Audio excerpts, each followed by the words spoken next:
పూరా లోకల్. ఇంకా దారుణం ఏంటంటే కేంద్రంలో అధికారంలో ఉన్నటువంటి బీజేపీ అఫీషియల్గా ఒక రాష్ట్రంలోకి వచ్చి ఫెడరల్ స్ఫూర్తికి వ్యతిరేకంగా ఆ రాష్ట్ర చరిత్రను వక్రీకరించే విధంగా ఇక్కడికి వచ్చి తెలంగాణ విమోచన దినోత్సవం అని గత 3 సంవత్సరాలుగా మన తెలంగాణ ప్రజల మీద రుద్దేటటువంటి ప్రయత్నం చేస్తున్నారు. దాని మీద ఖచ్చితంగా మనం పోరాటం చేయాలి.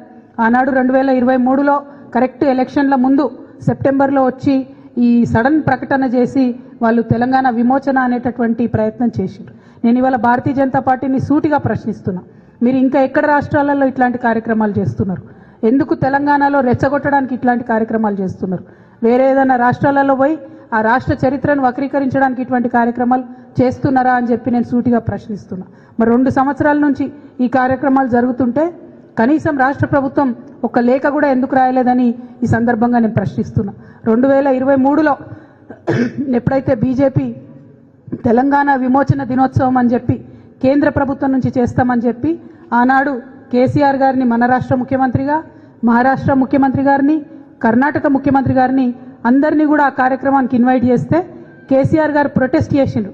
ఇది కరెక్ట్ కాదు, మా చరిత్రను వక్రీకరించొద్దు, నేను ఈ కార్యక్రమానికి రాను, మీరు ఇట్లాంటి కార్యక్రమాలు మా రాష్ట్రంలో చేయొద్దు, ఇది ఫెడరల్ స్ఫూర్తికి వ్యతిరేకమని కేసీఆర్ గారు ఆనాడు వెళ్ళలేదు.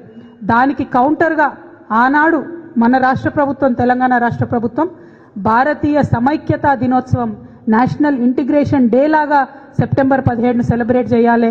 మన తెలంగాణ సంస్థానం హైదరాబాద్ స్టేట్ మొత్తం కూడా ఇండియన్ యూనియన్లో విలీనమవుతున్నటువంటి సందర్భాన్ని రాచరికం నుంచి ప్రజాస్వామ్యం వైపు, మొనార్కీ టు డెమోక్రసీ ట్రాన్సిషన్గా చూసినంత తప్పితే అది రిలీజియస్ ఫైట్ కాదు అనే విషయాన్ని అందరం కూడా గమనించుకోవాలి. ఇవాళ రేవంత్ రెడ్డి గారి ప్రభుత్వాన్ని కూడా నేను సూటిగా ప్రశ్నిస్తా ఉన్నాను, మీరు ఈ అంశం మీద కేంద్ర ప్రభుత్వానికి లేఖ రాయండి, కొట్లాడండి. They have no right to come here and change our history. It is against the federal spirit. I appeal to the central government. You cannot continue these celebrations. It is not a religious fight.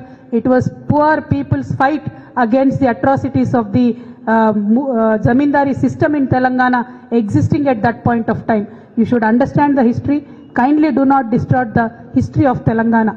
ఈ అంశాన్ని మనం గుర్తుపెట్టుకొని తెలంగాణ అస్తిత్వ పరిరక్షణ కోసం పనిచేసేటటువంటి తెలంగాణ జాగృతి లాంటి సంస్థలు ఆ యొక్క వైఖరిని వ్యతిరేకించాలి. కాంగ్రెస్ పార్టీ పెద్ద శుద్ధపూసలాగా నిన్న మహేష్ కుమార్ గౌడ్ అని ఏమంటాడంటే మేమే కలిపినాం తెలంగాణ అని అంటాడు. మీరు కలపలేదు, మీకు అంత సీన్ లేదు. నిజాం ప్రభు ఒక నిర్ణయం తీసుకొని నేను విల్లింగ్లీ ఇండియన్ యూనియన్లో విలీనం అవుతా అని ఆయన 17 సెప్టెంబర్ ఆల్రెడీ ప్రకటన చేసిన తర్వాత కూడా వీళ్ళు ఆపరేషన్ పోలో అని మళ్ళా సైన్యాన్ని తీసుకొని వచ్చిండ్రు. అది కరెక్ట్ కాదు. సైన్యం అరాచకంలో అనేక మంది హిందువులు, ముస్లింలు కూడా ఆనాడు చనిపోవడం జరిగింది. చాలా ప్రాంతాల్లో వెల్కమ్ చేసిరు.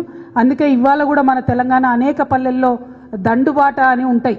మనందరికీ తెలుసు, ఊర్లలో ఇప్పటికి కూడా దండుబాట అంటారు.